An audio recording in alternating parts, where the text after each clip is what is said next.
Harka fuunee abdiidha miiltota irraa kan wajjin ilaallu box modelidha. Box modelii maal akka ta'e waliin ilaalla jechuudha. Box modelii jechuun maalidha? Elementooti HTML hundumtu akka boxiittidha kan isaan consider ta'anii jechuudha. Box modeliin kun immoo kan inni nu gargaaruu fi layout fi design isaa kana haala gaariidhaan waan ta'uudhaafidha jechuudha. Kun immoo box modeling kun wantoonni of keessatti qabatu marginii, borderii, padding fi contentidha jechuudha. Content sana jechuudha. Kanaafuu kan inni nu gargaaruufis immoo maal beektu? Borderii garaagaraa elementii dhaaf define gochuu, space warreen akkasii kanaafi baay'ee kan nu gargaarudha jechuudha. Fakkeenya fudhachuudhaafi amma asirraa akkuma argaa jirtan kanatti kana gubbaarratti right click jedheen inspecting godha bakka kana. Inspect yeroon godhutti kanatu naaf dhufa jechuudha. Kun yeroo inni dhufutti amma screen isaa guutuun isinitti argisiisa. Divisionii kana gubbaarratti divisioniin kuni deebi'eemo divisionii kana malee divisionii kana gubbaarratti akkuma argaa jirtan styliin inni qabatee jiru maalidha? Fakkeenyaaf yeroo inni immoo godhetti borderiin isaa meeqadha? Amma sirra borderiin isaa asiin 10 irra keessaan toppiin 10 bottomiin 10 rightiin 10 bottomiin 10 leftiin isi 10 dha jechuudha. Marginiin isaa kanaafuu asirratti immoo kana tan specify godhetti akkasumadha jechuudha. Isinii galee kanaafuu marginiin outside dha jechuudha silaama isaa. Deebi'eema borderiidha. Borderiin isaa immoo meeqadha?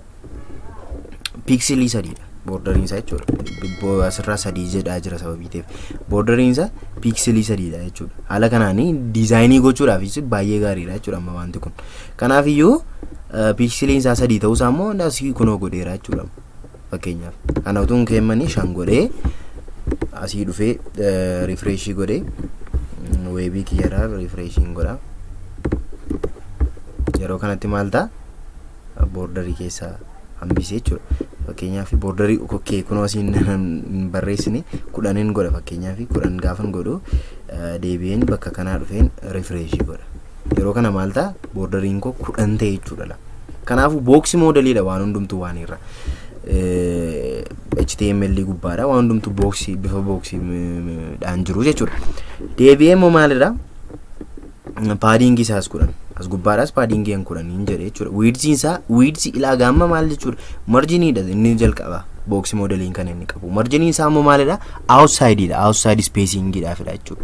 Borderiin immoo content sanatti wanta marsee jirudha jechuudha. Jechuun content sana dabalatee jechuudha of keessatti hammate wanta jiru sanadha jechuudha. Deebi'ee paddingiin immoo maalidha?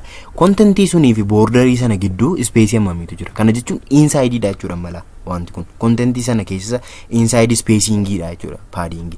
Deebi'ee contentiin sun hammamiidha jechuudha. Amma contentiin kun meeqadha jira? 300 pixelii baay'isuu 300 dha. Anis asirraa maalan godhee haaluma kanaan godhee jechuudha. Kanadha jechuudha. Box model jechuun kanadha. Contentiin hundumtu bifa kanadha jechuudha kan isaan ilaalamaniif. Marginii qabu, borderii qabu, paddingii qabu, contentiin sun jira jechuudha. Contentii sana keessa inside spacing dhaaf wanti nu gargaaru paddingii jedhama jechuudha. Deebi'ee outside dhaaf immoo marginiidha jechuudha. Kana fakkaata. Galatooma kutaa ittaanuu wal argina. Channel keenya subscribe gochuun dagatina.